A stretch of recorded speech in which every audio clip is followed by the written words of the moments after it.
अनंत कोटी ब्रह्मांड नायक राजाधिराज योगीराज प्रब्रह्म श्री संत सद्गुरू ब्रह्मांड नायक बाळूमामांच्या नावानं चांग भलं, हालसिद्धनाथांच्या नावानं चांग भलं. नमस्कार प्रेमळ भक्तांनो, तुम्हा सर्वांचे पुन्हा एकदा खूप खूप मनापासून स्वागत आहे. भक्तांनो, आजच्या नवीन आणि सुंदर अशा संदेशाला सुरुवात करण्याआधी मी माझ्या ब्रह्मांडाचरणी नतमस्तक होऊन आजच्या सादरीकरणाला सुरुवात करते. भक्तांनो, आजच्या दैवी संदेशामध्ये बाळूमामा तुम्हाला सांगत आहेत. मामा म्हणतात, माझ्या बाळा, आजच्या या दैवी संदेशाकडे चुकूनही दुर्लक्ष करू नकोस. कारण बाळा, हा संदेश 100 पैकी फक्त भाग्यवान भक्तांनाच हा संदेश ऐकायला मिळणार आहे. म्हणून बाळा, तुझ्यासमोर आलेली संधी ही गमावू नकोस. जर का तुम्ही हा माझा संदेश ऐकला तर तुमच्या बंद नशिबाचे दरवाजे 100% उघडणार आहेत. म्हणून बाळा, माझ्यावर विश्वास ठेव आणि हा संदेश नक्की ऐक. भक्तांनो, आजच्या दैवी संदेशामध्ये बाळूमामा तुम्हाला एक सुंदर हरिणीची कथा सांगणार आहेत. जर का तुम्ही ही कथा मन लावून ऐकली तर तुम्हाला तुमच्या मनातील सर्व प्रश्नाची उत्तरे मिळतील आणि तुमचं जीवन हे सुखमय होऊन जाईल. भक्तांनो, उन्हाळ्याचे दिवस होते, दुपारची वेळ होती. सूर्याचं रखरखत ऊन जमिनीवर पडत होतं. खूप कडाक्याचं ऊन पडत होतं. जंगलामध्ये एक गर्भवती हरिणी पाण्याच्या शोधामध्ये इकडून तिकडे भटकत होती. त्या हरिणीला खूप तहान लागली होती, पण पाणी कुठेच मिळत नव्हतं. खूप वेळ जंगलामध्ये इकडून तिकडे भटकल्यानंतर तिचा घसा कोरडा पडला. ती हरिणी थकून एका झाडाखाली बसली. थोड्या वेळाने तिला वारा ज्या बाजूने येत होता तिकडून पाण्याच्या प्रवाहाचा आवाज आला. तिच्या मनामध्ये पाणी मिळण्याची थोडी आशा निर्माण झाली. त्यानंतर तिनं आवाज ज्या दिशेने येत होता त्या दिशेने धावायला सुरुवात केली. ती जसं धावत होती तसं पाण्याच्या प्रवाहाचा आवाज हा वाढतच होता. काही अंतर अजून पुढे गेल्यानंतर तिला एक वाहणारी मोठी नदी दिसली. जेव्हा तिनं ती नदी बघितली तेव्हा ती मनापासून खूप सुखावली. तिला खूप आनंद वाटला आणि आनंदात उड्या मारत ती नदीच्या जवळ गेली. पाणी प्यायला तिनं नुकतीच मान झुकवली होती. तेवढ्यात तिला तिच्या डाव्या बाजूला झाडीमध्ये कसली तरी हालचाल जाणवली. चाणाक्षपणे तिने डावीकडे बघितलं तर एक शिकारी हातामध्ये धनुष्य पकडून तिच्यावर नेम धरून उभा होता. त्याला बघून तिच्या काळजात दचकीच भरली. आता स्वतःचा आणि होणाऱ्या पिल्लाचा जीव वाचवण्यासाठी पूर्ण शक्तीनिशी विरुद्ध दिशेला पळायचा विचार करून तिने तिच्या उजव्या बाजूला बघितलं तर तिला झाडीमध्ये तिच्यावरच दबा धरून बसलेला एक टक तिच्याकडे पाहणारा सिंह दिसला. त्याला बघताच तिच्या पायाखालची जमिनीत सरकली. आता ती हरिणी तिला लागलेली तहान समोर दिसणार, पाणी सगळं काही विसरून गेली. जीवाच्या आकांताने जंगलाकडे पळून जाण्यासाठी ती पाठीमागे वळली आणि समोर बघते तर काय, त्या जंगलामध्ये प्रचंड मोठा वणवा पेटलेला आणि तो तिच्याच दिशेने पुढे सरकत होता. तिला आता स्वतःपेक्षा तिच्या होणाऱ्या पिल्लाची काळजी वाटू लागली. ते पिल्लू जगामध्ये येण्याच्या आधीच त्याला निरोप द्यावा लागणार या कल्पनेनेच तिचं मन कावरबावरं झालं. आता त्या हरिणीनं पूर्ण जीव ओतून ती नदी पार करून जायचं ठरवलं आणि ती नदीच्या दिशेने धावली. 2-4 पावलं नदीमध्ये गेल्यानंतर समोरच तिला मगर दिसली. जीव वाचवण्यासाठी जी शेवटची आशा होती ती पण आता संपली होती. कारण तिच्या चारही बाजूंनी संकट होती. तिच्या डाव्या बाजूला शिकारी तिच्यावरचा नेम धरून बसला होता. तिच्या उजव्या बाजूला सिंह तिचीच शिकार करण्याच्या तयारीत होता. पाठीमागे जंगलात वणवा पेटलेला होता आणि समोर नदी पार करायची होती. नदीमध्ये मगरच तिची वाट बघत होती.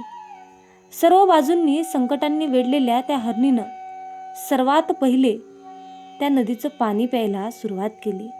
पाणी पिता पिता तिच्या मनात एक विचार आला.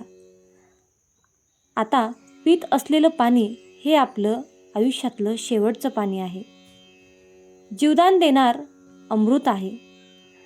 देणारं हे अमृत आहे. कुणास ठाऊक तिनं मनामध्ये निश्चय केला की मला जर मरायचंच आहे तर मी लढवून मरेल आणि लढताना सुद्धा या सर्व संकटापैकी सर्वात जे आव्हानात्मक आहे, जे आव्हान करणारं संकट आहे त्याच्याशी मी लढेन असा विचार करून त्या हरिणीनं सिंहाच्या दिशेने धावायला सुरुवात केली.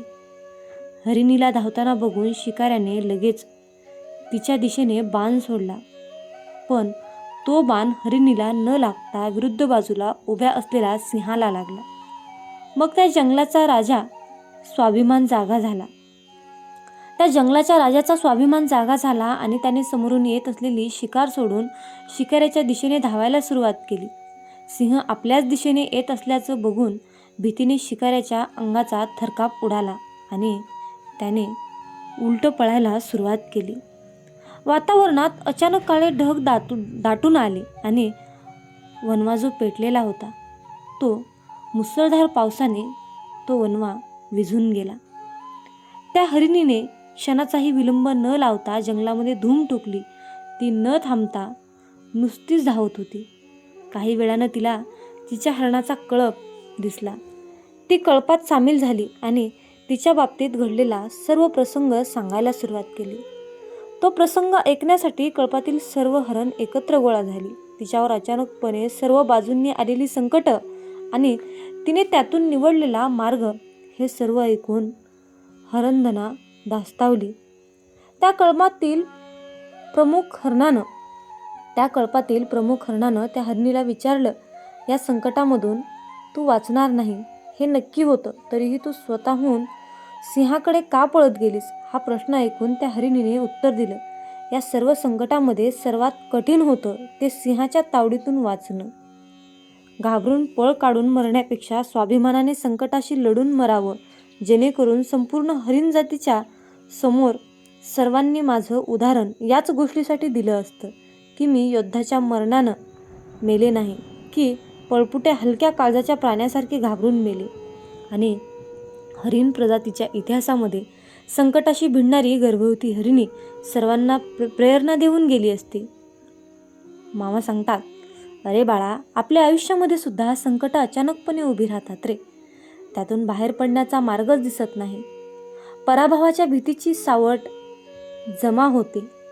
कधीकधी तर अशा अवस्थेत आशेचा कोणताही किरण दिसत नाही. अशा वेळी ही गोष्ट कायम लक्षात ठेवा की संकटापासून पळून जाण्यापेक्षा जय पराजयाचा विचार न करता जिद्दीने त्या संकटाशी योद्ध्याप्रमाणे लढा.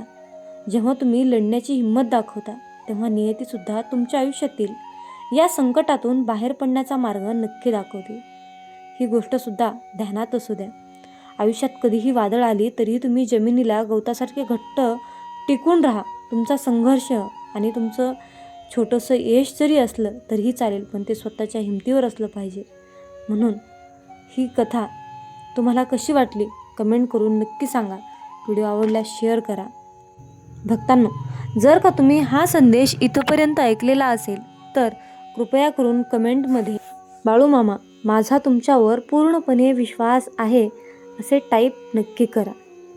भक्तांनो, मामा म्हणतात, माझ्या बाळा, काळ सर्वच जखमा भरत नसतो रे, पण आपल्याला त्या जखमासोबत कसं जगायचं हे मात्र नक्की शिकवतो. कोणते कपडे घातल्यावर मी सुंदर दिसेल यावर आपण दररोजच विचार करतो, परंतु कोणते कर्म केल्यावर मी देवाला आवडेल या गोष्टीचा आपण कधीच विचार करत नाही. म्हणून स्पष्ट बोलणारा माणूस हा इंजेक्शनसारखा असतो. थोडा वेळ दुखते, परंतु प्रार्थनेत परमेश्वराचे फक्त आशीर्वाद आपल्याबरोबर असतात. तर प्रयत्नामध्ये प्रत्यक्ष परमेश्वरच आपल्याबरोबर असते. वर्तमानातून सुख वेचण्याचा प्रयत्न करा. भविष्य फार धूर्त असतं. ते फक्त अशक्य हा शब्द फक्त भेकड लोक वापरतात. शूर आणि ज्ञानी लोक तर स्वतःचा मार्ग स्वतःच तयार करत असतात. म्हणून बाळा, आयुष्यामध्ये एकटे चाला, कारण सोबतचे कधी धोका देतील हे कधीच सांगता येत नाही. आशीर्वाद आणि सदिच्छा यांना कोणताही रंग नसतो, तरीही ते मिळाले की आपल्या जीवनामध्ये रंग भरतो. माणसाचं मन निर्मळ असलं की त्याला पुण्य कमवण्याची आणि चारित्र्य गमावण्याची भीतीच उरत नाही. आपण किती चुकीचे वागतोय किंवा वागलो होतो हे कुणीतरी आपल्याशी नेमकं त्याच पद्धतीने वागल्याशिवाय आपल्या लक्षात येत नाही. म्हणून जेव्हा तुम्ही समस्यांवर लक्ष केंद्रित कराल तेव्हा तुम्हाला ध्येय दिसणार नाही, आणि जेव्हा तुम्ही ध्येयावर लक्ष केंद्रित कराल तेव्हा तुम्हाला समस्या ही कधीच दिसणार नाही. ही गोष्ट कायम लक्षात ठेवा. म्हणून आदर आणि विरोध या दोन्ही गोष्टी तुम्हाला करता यायलाच हव्यात. कारण आदर तुमच्यातील नम्रता दाखवेल आणि विरोध तुमच्यातील जागरूकता नक्कीच दाखवेल. दुसऱ्याला देण्यासाठी आपल्याजवळ काही नसले तरीही चालेल, पण सन्मान हा नक्कीच देता आला पाहिजे. आयुष्यात अपमान, अपयश आणि पराभव हेही गरजेचे आहेत, कारण यातूनच माणूस हा पेटून उठतो. स्वाभिमान, त्यातून जागी होती तुमची जिद्द, आणि मग उभा राहतो तुमच्यातला खंबीर आणि अभेद्य असा जागरूक माणूस. मी कोणते पुण्य केले आहे ज्यामुळे स्वर्गाची देवी माझ्यासमोर प्रकट झाली आहे. आपण माझ्यावर कृपा केली आहे असे म्हणता, पण मी कोणते सत्कर्म केले आहे? आणि देवी आपण कोण आहात? कृपा करून आपली ओळख आणि येथे आगमनाचे कारण सांगाल का? हे माते, मी तर एक तुच्छ अबला आहे. माझ्यावर अशी कृपादृष्टी कशी काय? सुमतीच्या विचारांनी देवी स्मितहास्य करत म्हणाली, वत्से, मी आदिशक्ती दुर्गा आहे. मी आदिमाता, सृष्टीची निर्मिती आणि पालन करते आहे. पार्वती, लक्ष्मी, सरस्वती अशा सर्व शक्ती माझ्यापासूनच प्रकट झाल्या आहेत. विश्वातील त्रास आणि विघ्ने दूर करणे हेच माझे कार्य आहे. मी संतुष्ट झाले की जीवांचे दुःख दूर होते आणि त्यांना मनासारखे फळ मिळते. तुझ्या निष्पाप आत्म्याला या जगात अन्याय आणि दुःख सोसावे लागत आहे हे पाहून माझे हृदय पिळवटून गेले. खरे तर मी तुझ्यावर प्रसन्न होण्याचे मुख्य कारण म्हणजे तुझ्या पूर्वजन्मीचे केलेले पुण्यकर्म आहे. त्याची तुला स्वयं जाणीव नाही, पण ते आता मी तुला सांगते. सुमती आश्चर्यचकित होऊन देवीचे शब्द ऐकत होती. तिने लक्षपूर्वक कान दिला. देवी पुढे म्हणाली, श्रद्धेने ऐक. तू या जन्मी ब्राह्मण कन्या आहेस खरे, पण त्या आधीच्या जन्मात तू एका निषाद्याची स्त्री होतीस. तू परम पतिव्रता होतीस. पतीवर निष्पित प्रेम करणारी होतीस. एके दिवशी तुझा निषाद जातीचा नवरा पोटाची खळगी भरण्यासाठी राजाच्या गोदामातून चोरी करण्याचे पाप करून बसला. ते पाप उघडकीस येताच सैनिकांनी येऊन तुला आणि तुझ्या नवऱ्याला पकडले. त्यांनी तुमच्यावर चोरीचा आरोप ठेवून त्वरित राजाच्या बंदिस्त गृहात कैद केले. त्या कोळकटीतून तुम्हाला कोणतेही अन्नपाणी देण्यात आले नाही. दिवसाच्या दिवस उपाशी आणि तहानलेल्या स्थितीत त्या तुरुंगात तुमचे दिवस चालले होते. पण लक्षात ठेव, ज्या 9 दिवस तुम्ही दोघे उपाशी राहिलात ते दिवस म्हणजेच अश्विन शुद्ध प्रतिपदेपासून नवमीपर्यंतचे होते, म्हणजेच नवरात्राचे दिवस होते. अर्थातच तुम्हाला तेव्हा उपवासाचा हेतू नव्हता, पण अनवधानाने का होईना त्या 9 दिवस तुमचा दोघांचा अन्नग्रहण न होऊ शकल्याने तुझ्याकडून अखंड नवरात्र व्रत पार पडले. त्या व्रताचे हेच पुण्य आज तुझ्यासमोर उभे आहे. हे ब्राह्मणी, तू पूर्वजन्मीच्या नवरात्र व्रताच्या प्रभावाने मला प्रसन्न केले आहेस. त्या व्रताच्या पुण्य बलामुळे मी प्रकट होऊन तुझ्या मनोकामना पूर्ण करण्यास आले आहे. माझा आशीर्वाद घे आणि जी इच्छा असेल ती माग. पूर्वजन्मीच्या घटनेचे रहस्य ऐकून सुमती भारावून गेली. तिला आता उमगले. इतक्या दारुण परिस्थितीतही देवीचा प्रसाद तिच्या वाट्याला येत आहे. देवी तिच्यासमोर स्वतः उभ्या आहेत.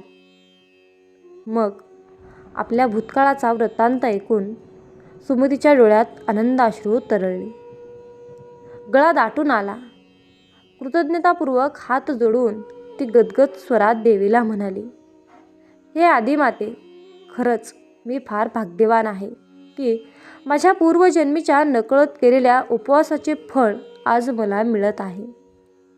माझ्यासारख्या दुर्बळ प्राण्याला आपल्या दर्शनाचा लाभ झाला, हीच माझी मोठी मिळगत आहे. आपण म्हणता असे मी कोणतेही वर मागू शकते, तर मग मी मोठे धाडस करून एकच वर मागते. कृपा करून माझ्या पतीचा हा भयंकर महारोग दूर करा. तो निरपराध आहे आणि इतक्या दुर्दैवी अवस्थेत आयुष्य काढतो आहे. मला त्याच्या यातना पाहवत नाहीत. देवी, आपण दयाळू माता आहात. कृपा करून माझ्या पतीवर ही कृपादृष्टी दाखवा. त्याचे कुष्ठरोगाने विद्रुप झालेले शरीर पूर्ववत निरोगी आणि सुंदर करून द्या. हाच माझा सर्वात मोठा मनसुबा आहे. सुमतीचे हे निस्वार्थ मागणे मागून देवीचे हृदय आणखीन वितळले. भक्तीमुळे प्रसन्न झालेल्या मातेला सुमतीचा पतीविषयीचा त्याग आणि प्रेम जाणवले. भगवती दुर्गा प्रेमळ हसली आणि तथास्तु हे ब्राह्मणी, जसे तुला अभिप्रेत आहे तसेच घडो. पण यासाठी तुझ्या पूर्वजन्मीच्या त्या नवरात्र व्रताचे 1 दिवसाचे पुण्य तू तुझ्या पतीच्या रोगमोचनासाठी अर्पण करावे लागेल. त्या पुण्याच्या प्रभावाने आणि माझ्या कृपेने तुझ्या पतीच्या शरीरावरील सर्व महारोग निघून जातील. तो पूर्णपणे रोगमुक्त होईल आणि त्याचे सर्व शरीर सुवर्ण समान काती समान होईल. देवीची आज्ञा सुमतीने शौर्यधैर्य मानली. ती भक्तिभावाने म्हणाली, हो मा दुर्गे, आपला आदेश मान्य आहे. माझ्या उपवासाच्या पुण्याईतला 1 अंश मी माझ्या पतीच्या आरोग्यासाठी अर्पण केला आहे. ज्या क्षणी तिने हे उच्चारले त्या क्षणी एक चमत्कार घडला. सुमतीच्या पतीच्या अंगावरील सर्व कुरूप, फोड, जखमा आणि पांढरे चट्टे अदृश्य झाले. त्याची त्वचा वसंतातील सोनलोहारासारखी तेजस्वी स्वच्छ झाली. जी कातडी काही वेळापूर्वी कुरूप आणि विद्रूप होती ती आता सोन्यासारखी झळाळू लागली. बरेच दिवस दुर्धर रोगाने व्याकुळ झालेल्या त्या मनुष्याला एकदम हलकं आणि ताजतवानं वाटू लागलं. तो आश्चर्यकारक होऊन स्वतःच्या हातापायाकडे पाहू लागला. आपल्या पतीच्या शरीरात हा अद्भुत बदल होताना पाहून सुमती भारावून गेली. आश्वासाने तिने नवऱ्याकडे पाहिले. 1-2 क्षणापूर्वी जो व्याधिग्रस्त भिकारी होता तो आता तेजस्वी, रूपवान तरुणासारखा भासत होता. सुमतीच्या डोळ्यातील अश्रू यावेळेस आनंदाचे होते. तिने देवीकडे पाहिले. तिला उमगले की ही सर्व मायेची लीला दुर्गेच्या कृपेनेच घडली. ती देवीच्या आत्म्याला मनातल्या मनात पुन्हा पुन्हा एकदा नमन करू लागली. कृतज्ञतेने ओथंबून सुमतीने देवीसमोर हात जोडले आणि देवीची स्तुती सुरू केली. जय दुर्गे माता, तिन्ही जगतांची पालनहारिणी आणि दुर्गती नशिनी जगदंबे, तुला कोटी कोटी प्रणाम. हे अंबे, दुःखाचे निवारण करणारे, रोगापासून मुक्ती देणारी, प्रसन्न झाल्यावर भक्ताच्या इच्छा पूर्ण करणारी आणि दुष्ट प्रवृत्तीचा संहार करणारी तूच आहेस. विश्वाचे रक्षण करणारी, तुला मी शरण आले आहे. सुमतीने अशा प्रकारे भावपूर्ण प्रार्थना केली. ओथंबलेल्या तिच्या शब्दाचे देवीचे मन अधिक संतुष्ट झाले. भगवती दुर्गेने सुमतीच्या निर्व्याज भक्तीने प्रसन्न होऊन वरदान देण्याचे ठरविले. देवी प्रेमळ स्वरात सुमतीला म्हणाली, हे गुणवती ब्राह्मणी, मी तुझ्यावर अत्यंत प्रसन्न आहे. तुझ्या भक्तिभावाने केलेल्या स्तुतींनी मी संतुष्ट झाले आहे. म्हणून आशीर्वाद रूपाने सांगते, लवकरच तुझ्या पोटी उदयाल नावाचा एक तेजस्वी पुत्र जन्माला येईल. तो अतिशय बुद्धिवान, गुणी, धनाढ्य आणि कीर्तिमान होईल. त्याच्यात उत्तम सद्गुण असतील व तो जितेंद्रिय असेल. तुझ्यावर आलेली सर्व दुःख नाहीशी होतील आणि तुझे कुटुंब पुन्हा सुखी आणि समृद्ध होईल.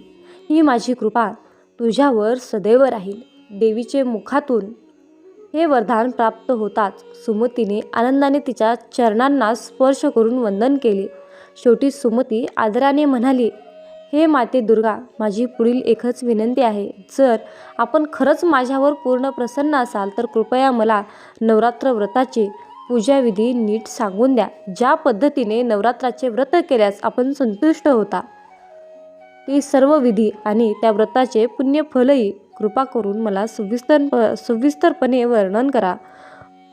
भविष्यकाळात मी, माझे कुटुंब श्रद्धेने या भक्तिभावाने ही पूजा आम्ही नेहमीच करू. आध्यात्मिक कामना पूर्ण करण्यासाठी हे व्रत अतिशय श्रेष्ठ आहे. हे पवित्र व्रत कोणत्याही तीर्थक्षेत्री, देवालयात अथवा स्वतःच्या घरातील पवित्र स्थळही निष्ठेने करावे. विधीचे पूर्ण पालन करावे. देव पारायणतेने केलेले व्रत नक्कीच फलदायी ठरते. देवी दुर्गेने या प्रकारे नवरात्र व्रताची संपूर्ण विधी आणि महिमा सुमतीला सांगितला. सुमती मनापासून त्या प्रत्येक शब्दाचे स्मरण करत होती. देवीचे वचन संपताच सुमतीने पुन्हा एकदा देवीला नमन केले. तिच्या डोळ्यात कृतार्थतेचे अश्रू दाटून आले होते. देवीने सुमतीला आशीर्वाद दिला व प्रसन्न हास्य केले. काही क्षणातच भगवती दुर्गा त्या स्थानावरून अंतर्धानात पावली. नवल म्हणजे तेजोमय रूप जसे अचानक प्रकट झाले होते तसेच एका क्षणात अदृश्यही झाले. सुमती आणि तिचे पती आश्चर्यचकित झाले. देवीच्या चरणांनी पावन झालेली ती जागा त्यांना कायमची पवित्र भासू लागली. देवी अंतर्धानात झाल्यानंतर सुमती आपल्या पतीसह पुन्हा गावाकडे परतली.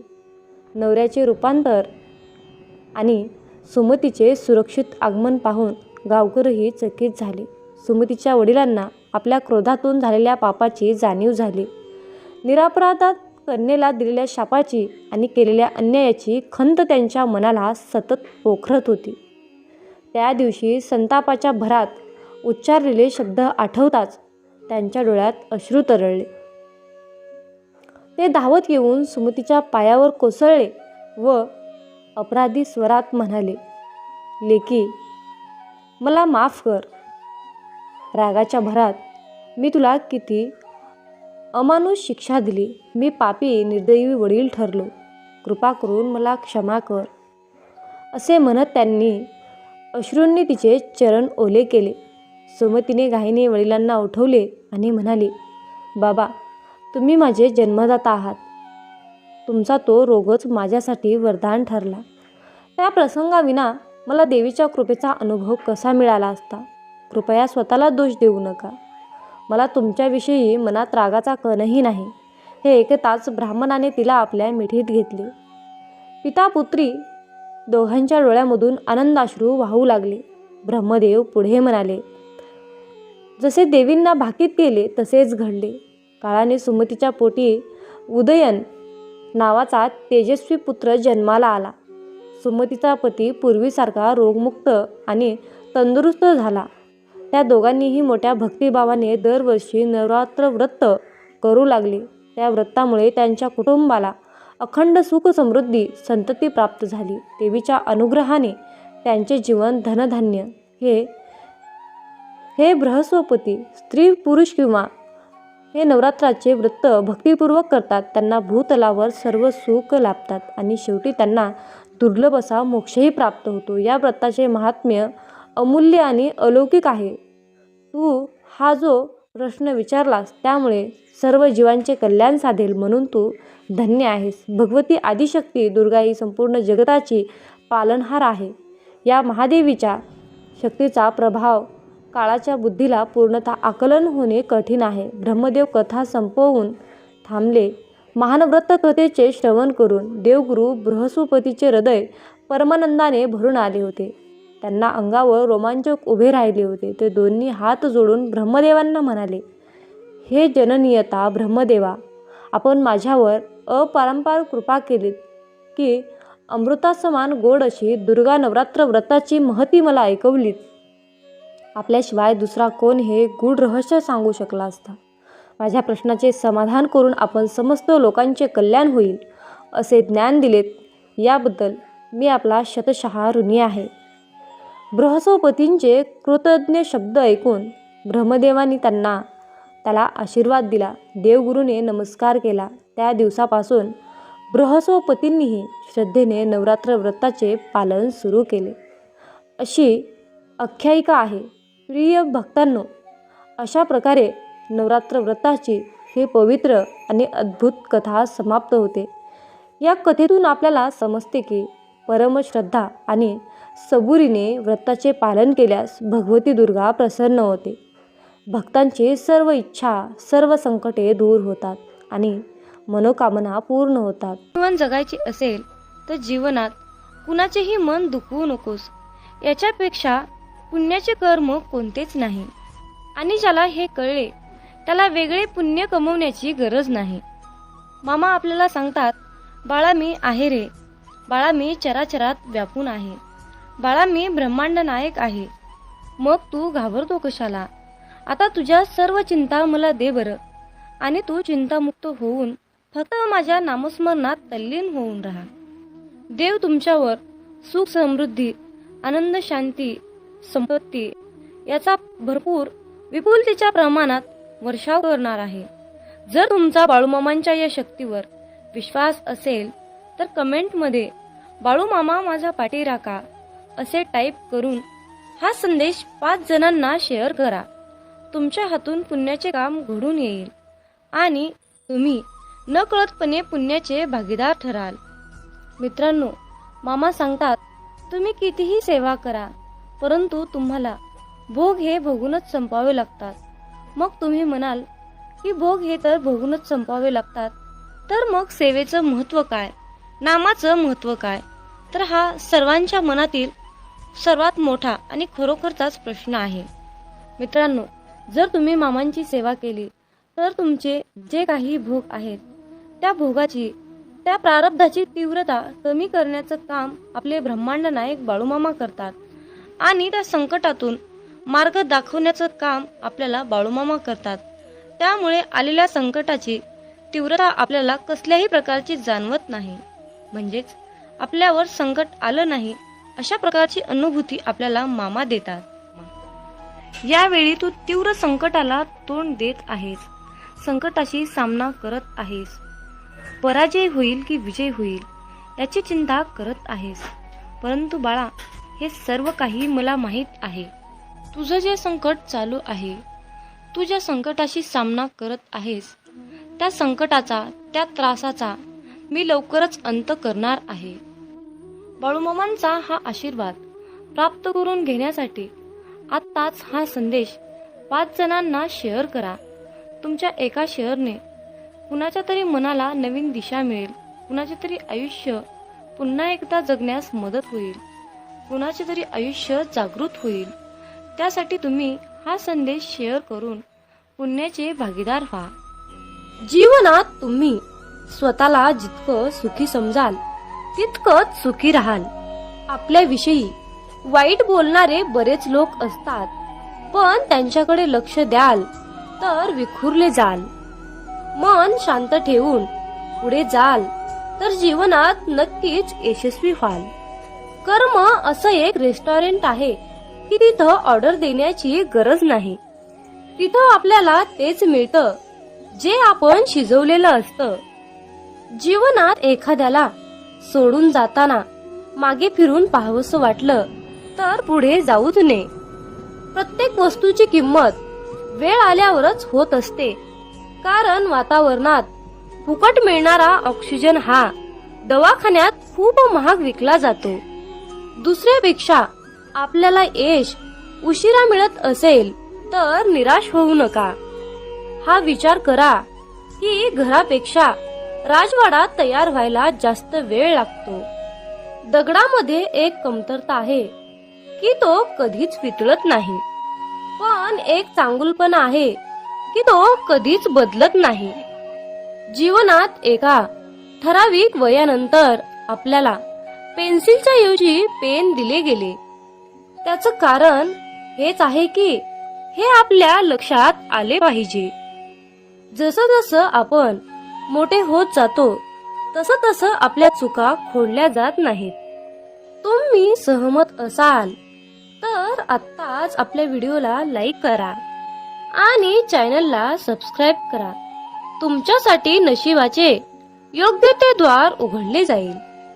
वाक्य छोटं आहे पण तितकंच खरं आहे. जग धोका देऊन हुशार झालं आणि आपण विश्वास ठेवून मूर्ख झालो. जीवनात काही जखमा अशा असतात की त्या दिसत नाहीत, कोणाला दाखवताही येत नाहीत, पण त्या सतत टोचत राहतात. जीवनात समोरच्याला माफ करता येतं, त्याचे अपराध विसरता येतात, पण त्यांच्यात पुन्हा एकदा मन गुंतून राहता येत नाही. स्वतःचं मन शांत करता आलं की सगळे गोंधळ आपोआप शांत होतात. मामा म्हणतात, माझ्या बाळा, एक गोष्ट नेहमी लक्षात ठेव. अपेक्षा हीच दुःखाचं सर्वात मोठं कारण आहे.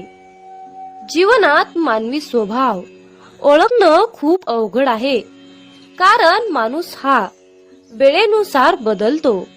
जेव्हा एक व्यक्ती दुसऱ्या व्यक्तीवर प्रेम करते तेव्हा ती म्हणते की मी तुझ्यासाठी जीव द्यायला सुद्धा तयार आहे. पण जशी वेळ बदलते तेव्हा तीच व्यक्ती म्हणते की मी तुझा जीव घेईन. त्यामुळे लक्षात ठेवा की सर्व काही बदलणार आहे आणि बदल ही एक शाश्वत गोष्ट आहे. मामा सांगतात, जीवनात ज्या ठिकाणी आपल्याला सर्वात शेवटी आमंत्रित केलं जातं त्या ठिकाणी कधीच जायचं नाही, कारण तुम्हाला तिथे बोलवण्याची कुणाचीच इच्छा नसते. त्यांनी तुम्हाला केवळ उपचार म्हणून बोलावलं असतं. अशा ठिकाणी जाऊन स्वतःचं महत्व कमी करून घेऊ नका. जोपर्यंत एखादी गोष्ट स्वतःहून कोणीच आपल्याला सांगत नाही तोपर्यंत ती गोष्ट विचारू नका. जर का तुम्ही एखाद्या व्यक्तीसाठी महत्वाचे असाल तर ती व्यक्ती तुम्हाला सर्व काही स्वतःहून सांगेल. आयुष्य बदलण्यासाठी सर्वांनाच वेळ मिळतो, पण वेळ बदलण्यासाठी परत आयुष्य कुणालाच मिळत नाही. म्हणून बाळा, ही एक गोष्ट नेहमी लक्षात ठेव. संघर्ष करणारा माणूस हा नेहमी एकटाच असतो, पण यशस्वी माणसाच्या पाठी सारं जग उभा असतं. त्यामुळे संघर्षाच्या वेळी जर तुम्ही एकटे असाल तर अजिबात वाईट वाटून घेऊ नका, कारण लक्षात ठेवा, संघर्ष हा नेहमी एकट्यानेच करायचा असतो. मामा म्हणतात, माझ्या बाळा, बदल हा एक जीवनाचा भाग आहे. जर का तुला या जीवनात यशस्वी व्हायचं असेल तर त्याचा स्वीकार करणं गरजेचं आहे. जर का तुम्ही बदलाला विरोध करत असाल तर तुम्ही अशी संधी गमावू नका, ज्या तुम्हाला वाढण्यास आणि तुमचे ध्येय साधण्यास मदत करू शकतात. जीवनात बदल स्वीकारा आणि नवीन अनुभवासाठी खुले व्हा. जर का तुम्ही बदल स्वीकारण्यास तयार असाल तर होय बाळू मामा, मी तयार आहे, मला आशीर्वाद द्या, असे टाईप करा. मित्रांनो, हा संदेश शेवटपर्यंत पाहिल्याबद्दल धन्यवाद. मग बोला बोला बाळू मामा.